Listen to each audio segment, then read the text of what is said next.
অনেকে আমাকে প্রশ্ন করে যে হুজুর, আপনাদের আলোচনাগুলো শুনে আমার জীবনের মোড় পরিবর্তন হয়েছে, কিন্তু এই পর্নোগ্রাফির করাল গ্রাস থেকে আমি নিজেকে বাঁচাতে পারছি না। আমি নামাজও পড়ি, আবার অশ্লীল ভিডিও দেখি। আমি সকালে তওবা করে বিকেলে দেখি, বিকেলে তওবা করে সকালে দেখি। এরকম সমস্যা আমার অনেক যুবক ভাইদের আছে না নাই? তোমাদের যাদের এই সমস্যা, তাদের মোবাইলের ওয়েলকামিং নোটে তুমি লিখে রাখবে, আল্লাহ ইজ ওয়াচিং মি, মানে আল্লাহ আমায় দেখছেন। তুমি যেই ল্যাপটপ ইউজ করো, ওই ল্যাপটপের এক পাশে টাইপ করে তুমি লিখে রাখবে, আল্লাহ সুবহানাহু ওয়া তাআলা ইজ ওয়াচিং মি, তিনি আমায় দেখছেন, তিনি আমাকে প্রত্যক্ষ করছেন। পৃথিবীর কেউ দেখে না। দরজা বন্ধ করে, লাইট অফ করে, জানালার পর্দা নামিয়ে দিয়ে একা একা লুকিয়ে লুকিয়ে অশ্লীল ভিডিও আমি দেখছি, কেউ দেখে না। দেখে কে? এজন্য আল্লাহর ভয়টা মুমিনের অন্তরে সব সময় থাকা চাই। আল্লাহর ভয় যদি কোনো মুমিনের অন্তরে থাকে, সে মুমিন কখনো পথ ভুলে যায় না, ঠিক কি না? যাদের হৃদয়ে আছে আল্লাহর ভয়, তারা কভু পথ ভুলে যায় না। আল্লাহর প্রেম ছাড়া এই দুনিয়ায় কারো কাছে কোনো কিছু চাই না। পড়েন সবাই, যাদের হৃদয়ে আছে আল্লাহর ভয়, তারা কভু পথ ভুলে যায় না। আল্লাহর প্রেম ছাড়া এই দুনিয়ায় কারো কাছে কোনো কিছু চায় না। রাতের আধারে যারা সেজদাতে রয়, দু চোখের শ্রুতে নদী যেন বয়। ছলনার হাতছানি যতই আসুক, পেছনে ফিরেও সে তাকায় না। যাদের হৃদয়ে আছে আল্লাহর ভয়, তারা কভু পথ ভুলে যায় না।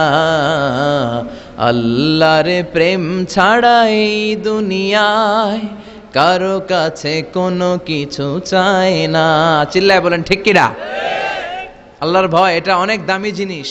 এটার নাম হচ্ছে তাকওয়াল্লাহ। এটার নাম কি? তাকওয়া। উমরে ফারুক উবাই ইবনে কাব রাদিয়াল্লাহু তাআলা আনহুকে জিজ্ঞেস করলো, ইয়া উবাই, মা হুয়া তাকওয়া? উবাই, তাকওয়া কি? হোয়াট ইজ তাকওয়া? What is the definition of তাকওয়া? উবাই ইবনে কাব প্রশ্নের উত্তর না করে ওমরে ফারুককে আবার প্রশ্ন করে বললেন, আমা সালাকতা তরিকান যা শাউক? হে আমিরুল মুমিনিন, আপনি কি কাঁটাযুক্ত কোনো রাস্তা দিয়ে, এমন রাস্তা যে রাস্তার ডানে বায়ে সামনে পেছনে ক্যাকটাসের গুল্মলতা, খালি কাঁটা, এই কাঁটাযুক্ত কোনো রাস্তা দিয়ে কি আপনি কখনো হেঁটে যান নাই? ওমরে ফারুক বললেন, বালা, আমি হেঁটে গিয়েছি। উবাই বললেন, ওই রাস্তা দিয়ে হাঁটার সময় আপনি কেমন করে হেঁটেছেন? ওমরে ফারুক বললেন, ইজতাহাদতু ওয়া ইশতাম্মারতু, আমি এমনভাবে হেঁটে গিয়েছি যাতে আশেপাশের ডানে বায়ে কাঁটা আমার গায়ে না লাগে, আমার জুব্বায় না লাগে। আমার জুব্বাটা ধরে আঁটো সাঁটো করে সন্তপর্ণে খুব সচেতনতার সাথে আমি হেঁটে গিয়েছি, যাতে কাঁটা গায়ে না বিধে। উবাই বললেন, হাযা হুয়া তাকওয়া, এটাই তো তাকওয়া, এটাই তাকওয়া। এমনভাবে এই পৃথিবীতে আপনাকে চলতে হবে যাতে শয়তানের কোনো হাতছানি, কোনো পাপ, কোনো পঙ্কিলতা, কোনো ধরনের অশ্লীল বিষয় আপনার গায়ে পৌঁছতে না পারে। এটাই তাকওয়া। বিশ্বনবী একবার খেজুরের ডালা ভেঙে মরুভূমির মধ্যে একটা দাগ টানলেন, লম্বা দাগ টেনে সাহাবাদেরকে বললেন, হাযা সিরাতুল মুস্তাকিম, এটার নাম সিরাতুল মুস্তাকিম। তারপর ডানে বায়ে দুই দিকে অনেকগুলো ছোট ছোট দাগ কাটলেন, বললেন, হাযিহি সুবুলুশ শায়তান, ডানে বায়ের রাস্তাগুলো এগুলো শয়তানের রাস্তা। ডান দিক থেকে বাম দিক থেকে তোমাকে শয়তান হাতছানি দিবে। গানের কনসার্টে চলো, ওখানে মমতাজ গান গাবে, আছে না নাই? মদের আড্ডাখানায় চলো, ধুম্মা চলে ধুম দেখতে চলো, জুয়াবাজিতে চলো, নিষিদ্ধ পল্লীতে চলো।